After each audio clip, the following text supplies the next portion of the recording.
Mwendo wa saa 12 jioni ya leo, lori ambayo ilikuwa inaelekea kutoka Nakuru ikielekea upande wa Kericho ikiwa na mzigo wa container iliweza kupoteza mwelekeo na kusababisha ajali katika Londiani Junction.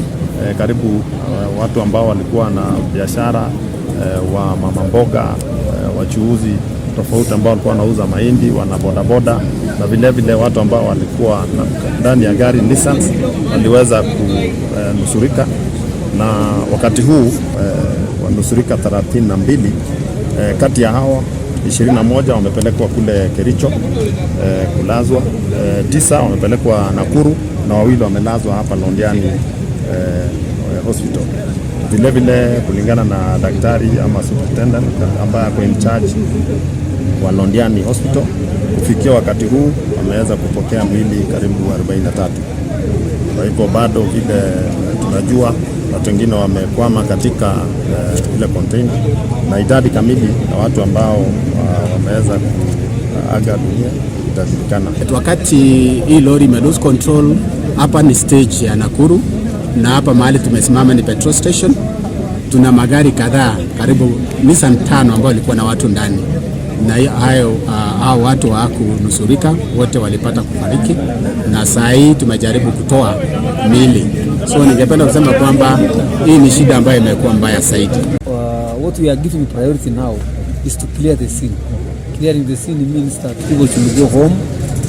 We should have now a bit ample time so that we can retrieve those who are still wrecked inside, and we can also have some time to count and know those who have gone to hospitals, those who are casualties, so that we can give you more information. Tuko na huzuni sana siku ya leo. It is a dark Friday. We have lost many lives here at Londiani Junction because of this very, very serious accident. Many bodies are still arranged, they are still covered, and we have the rescue teams trying their best to remove the bodies. It is very, very sad.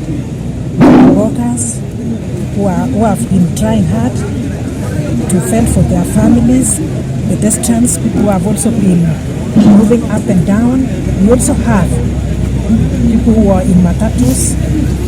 Many of them have lost their lives. Over 40 lives have been lost. Others are still, they are injured. Rescue is going on. We pray that their families will find solace in the Lord. So much condolence to these families. We may not say the cause of why the truck actually lost control for now.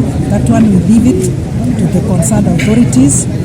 But the main thing is to rescue the many bodies. And I pray that our people become firm. Our people shall actually pray, and we also pray that the government will take, of course, the necessary maybe actions, knowing that this is not the first time we've had accident here.